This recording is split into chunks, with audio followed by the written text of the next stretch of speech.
तक मैग्नेटाइज हो जाए, ठीक है जिगर मेरा।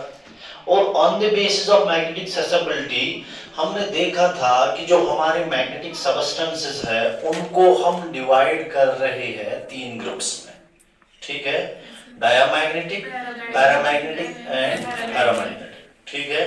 डायामैग्नेटिक का हमने देखा कि हम इसको फ्रीली इजीली मैग्नेटाइज नहीं कर सकते। जब मैग्नेटाइज करेंगे तो जो मैग्नेटाइजेशन का डायरेक्शन होगा, जो डाइपोल मोमेंट का डायरेक्शन होगा, that will be the opposite to that of the field, to that of the, ठीक है बेटा। तो जो पैरामैग्नेटिक है, दूसरी बात डायामैग्नेटिक में हमने देखा था कि बेसिकली हमारे पास अनपेयर्ड इलेक्ट्रॉन्स नहीं होते थे, पेयर्ड इलेक्ट्रॉन्स होते थे। एज अ रिजल्ट जो इनका नेट स्पिन वैल्यू आता था that was coming out to with 0 +1/2 for clockwise and -1/2 for anticlockwise, ठीक है जिगर मेरा। तो जो पैरामैग्नेटिक सबस्टेंसेस है ये वो क्लास है जिनके पास अनपेयर्ड ऑफ इलेक्ट्रॉन्स है, क्या है, ठीक है। अगर तो 11th में जायसो एमओटी मॉलिक्यूलर ऑर्बिटल थ्योरी पढ़मस ऐसे तो तावनन ऑक्सीजन जो हमारा है, oxygen molecule that is diamagnetic, क्योंकि 6 एटॉमिक नंबर है, it comes out to be 2 2 and 2, ठीक है बेटा। Then because of the MOT हमने बता दिया कि ऑर्बिटल्स फर्दर स्प्लिट होते हैं, सब शेल्स फर्दर स्प्लिट होते हैं इनटू ऑर्बिटल, ठीक है। पता है पे बहुंडस रूल लगा द मानस पेयरिंग न सचे तो ता पॉसिबल के युतान प्रत कोई ऑर्बिटलस में अखा इलेक्ट्रॉन ऐड है, ठीक है बेटा। तो कहने का मकसद ये है पैरामैग्नेटिज्म एग्जिस्टेड तब होगा जब आपके सबस्टेंस में, आपके मटेरियल में अनपेयर्ड इलेक्ट्रॉन्स होंगे, क्या होंगे, ठीक है जिगर मेरा। और दूसरी बात, जब मैं पैरामैग्नेटिक सबस्टेंस को किसी मैग्नेटिक फील्ड में डाल रहा हूं, किस में डाल रहा हूं, मैग्नेटिक फील्ड में, ठीक है, it gets magnetised, it gets, ठीक है जिगर मेरा। जो डायरेक्शन ऑफ डाइपोल मोमेंट होगा एम वेक्टर होगा और मैग्नेटिक फील्ड होगा, एम वेक्टर और डी वेक्टर की सेम डायरेक्शन है, क्या है, एम वेक्टर और डी वेक्टर की सेम डायरेक्शन है। जब हमने यही चीज डायामैग्नेट में देखा था तो हमें पता चला था कि एम वेक्टर और बी वेक्टर अपोजिटली डायरेक्टेड है, क्या है, ठीक है जिगर। दूसरी बात, जब मैं इसी पैरामैग्नेटिक सबस्टेंस को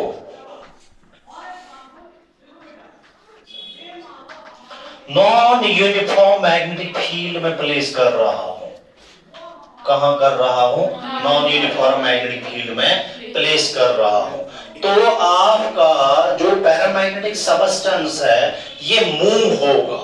डायामैग्नेटिक कहां से मूव होता था, from stronger part two weaker part, ठीक है बेटा।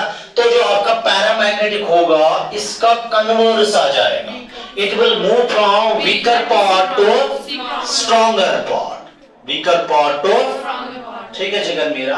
दूसरी प्रॉपर्टी जो है इसकी, जो पैरामैग्नेटिक सबस्टेंस है, जो पैरामैग्नेटिक सबस्टेंस है, हमने देखा था डायामैग्नेट में it is independent of the temperature, temperature के साथ इसकी कोई रिलेशन ही नहीं थी डायामैग्नेटिक सबस्टेंस की, इसीलिए हमने कोई बात नहीं की टेम्परेचर के बारे में, ठीक है जिगर मेरा।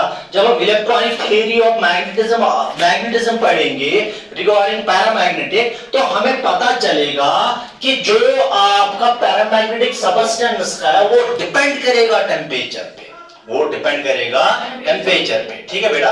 And that very temperature we will call as a Curie's temperature, ठीक है जिगर मेरा।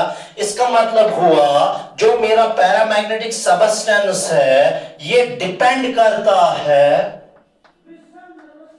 depends upon temperature, ठीक है जिगर। मींस हम दो साइड बाय साइड दो ये क्या बोलते class of magnetic substances discuss कर रहे हैं। डायामैग्नेटिक में हमने देखा था टेम्परेचर की कोई रिलेशन ही नहीं है, लेकिन पैरामैग्नेटिक में हम देख रहे हैं ये डायरेक्टली डिपेंड कर रहा है टेम्परेचर पे, ठीक है जिगर मेरा। और सबसे इंपॉर्टेंट बात, जब हम टेम्परेचर को, अभी हम देखेंगे, जब हम टेम्परेचर को इंक्रीज या डिक्रीज करेंगे, it will directly put a impact on the magnetization of the paramagnetic substance. ठीक है जिगर मेरा। इस क्लास में हमारी 3-4 प्रॉपर्टीज है, इनकी जो ससेप्टिबिलिटी होती है वो पॉजिटिव होती है। दूसरी बात, ये uniform non uniform magnetic field में मूव कर रहे हैं weaker section two the stronger section. ठीक है, दे directly depends upon the temperature. ठीक है जिगर मेरा। तो this is the class of the paramagnetism. ठीक है, अब इनकी इलेक्ट्रॉनिक थ्योरी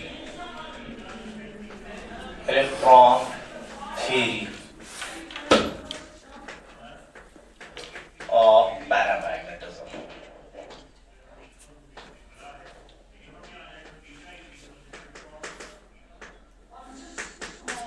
ठीक है बेटा, देखो जिगर, हमने आपको पिछले वाले लेक्चर में बताया था कि जो हमारे डायमैग्नेटिक सबस्टेंसेस है, उनमें अनप्योर्ड इलेक्ट्रॉन्स होते हैं। क्या होते हैं? ठीक है जिगर मेरा। तो अगर कोई इलेक्ट्रॉन क्लॉकवाइज जाएगा तो दूसरा एंटी क्लॉकवाइज आएगा। ठीक है जिगर मेरा। जो हमारे पैरामैग्नेटिक सबस्टेंसेस है, इनमें मैग्नेटिज्म आता है because of the two types of the motion. ठीक है जिगर मेरा। पहला जो है वो है जो एटम्स होते हैं, उनमें मैग्नेटिज्म आता है because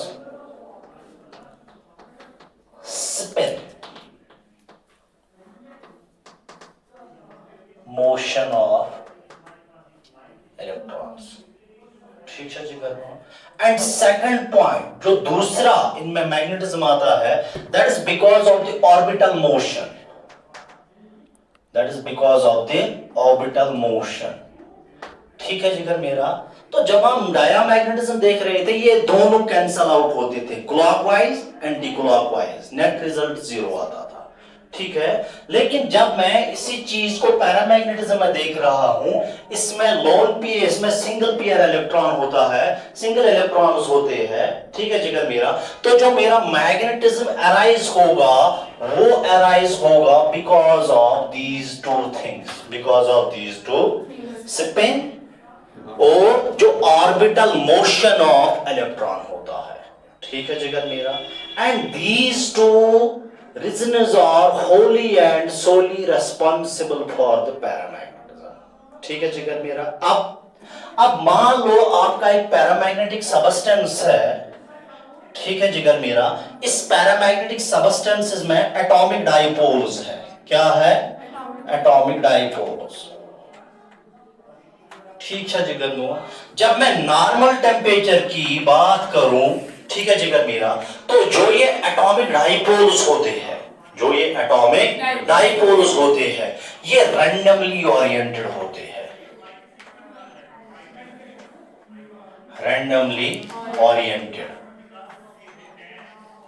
क्यों रैंडमली ओरिएंटेड होते हैं? Because of the thermal agitations. Basically collisions होते हैं इनके दरमियान एट नॉर्मल टेम्परेचर। ठीक है बेटा। उन कोलिजन्स की वजह से जो इनका नेट मैग्नेटिक मोमेंट होता है वो 0 होता है। क्या होता है? ठीक है जिगर मेरा। अब जब मैंने ये रैंडमली ओरिएंटेड है,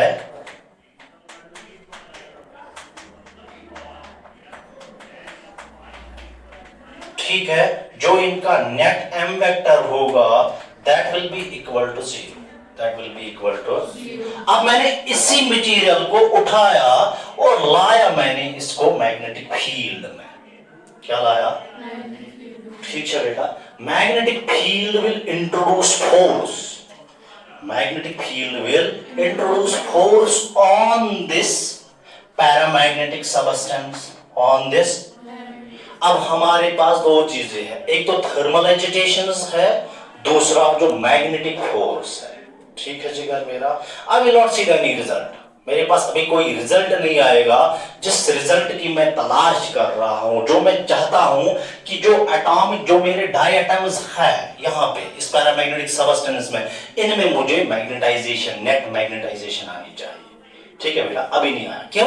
क्योंकि जो फील्ड जो फील्ड मुझे फोर्स प्रोवाइड कर रहा था एटॉमिक डाइपोल्स के लिए, वो फोर्स काउंटर हो रहा है due to thermal agitation. Due to thermal agitation. Are you getting the point? देखो बेटा, दो चीजें हैं मेरे लिए। एक पैरामैग्नेटिक सबस्टेंस है, ठीक है। जब मैग्नेटिक फील्ड नहीं था तो थर्मल एजिटेशन रैंडमली ओरिएंट कर रहे थे मेरे मैग्नेटिक डाइपोल्स को, and this results the net magnetization equal to 0। Net magnetization equal to 0। अब जब मैंने इसी पैरामैग्नेटिक सबस्टेंस को प्लेस किया मैग्नेटिक फील्ड में, किस में? Magnetic field will introduce the force. जब फोर्स प्रोड्यूस होगा तो जरूरी कोई इंपैक्ट तो होना चाहिए था, ठीक है। लेकिन जो थर्मल एजिटेशन है वो मेरे मैग्नेटिक फोर्स को बिल्कुल काउंटर कर रही है। क्या कर रही है? Counter. As a result net dipole moment मेरा अभी भी 0 है। नेट डाइपोल मोमेंट मेरा अभी भी 0 है, ठीक है जिगर मेरा। मेरे मैग्नेटिक फील्ड का इफेक्ट तब विजिबल होगा जब मैं इस सबस्टेंस, इस पैरामैग्नेटिक सबस्टेंस का जो टेम्परेचर है वो डिक्रीज करूं। Are you getting the point? है फील्ड हसा कोर में अप्लाई। फील्ड से गच्छान में ये मैग्नेटिक डाइपोल्स रैंडमली ओरिएंटेड हुए। तुम गच्छान शिफ्ट गच्छे किस पर्टिकुलर डायरेक्शन में। ये तुम shift गच्छान, then I could have a non-zero dipole moment. Yeah, I could say that my substances get magnetized. ठीक है बेटा। लेकिन जो randomness इन डाइपोल्स में आ रही है because of the temperature. This temperature is countering my magnetic force.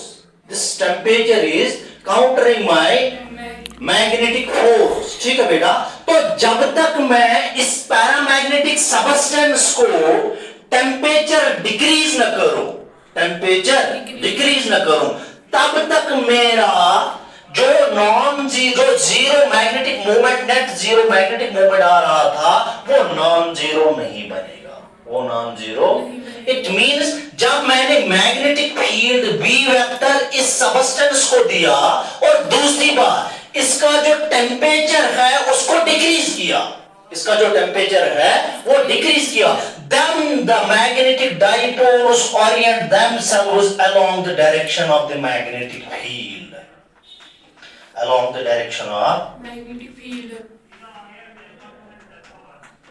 ठीक है जगह मींस टेम्परेचर का डायरेक्टली इंपैक्ट है पैरामैग्नेटिक सबस्टेंसेस में, ठीक है।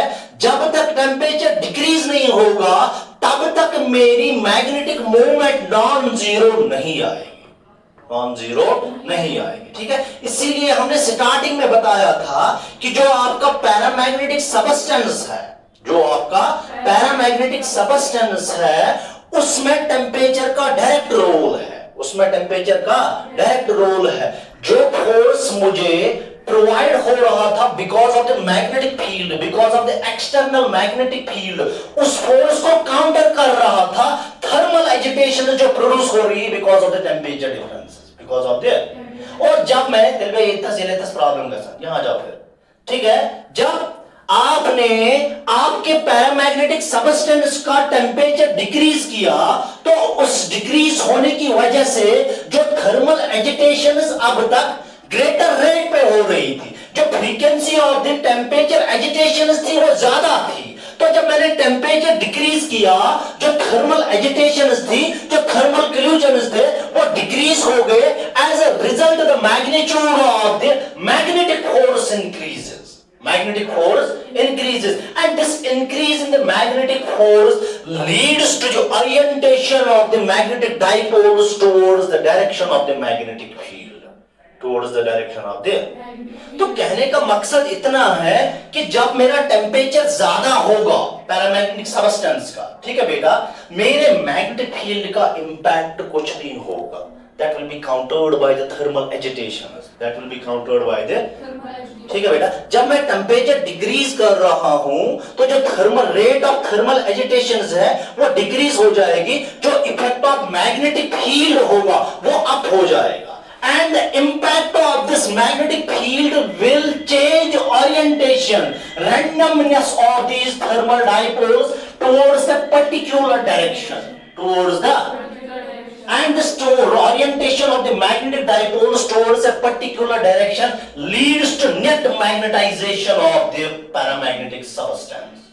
Paramagnetic substance. का मकसद ये है कि डायामैग्नेटिक सबस्टेंस में टेम्परेचर का कोई रोल ही नहीं था, कोई वहां बेसिकली स्पिन अप और स्पिन डाउन का इम्पैक्ट था, पैरेलल स्पिन और एंटी पैरेलल स्पिन का रोल था। लेकिन यहां पे मेरे टेम्परेचर का रोल है, यहां पे मेरे टेम्परेचर का रोल है।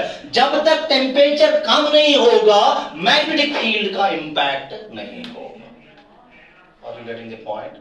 ठीक है, बस।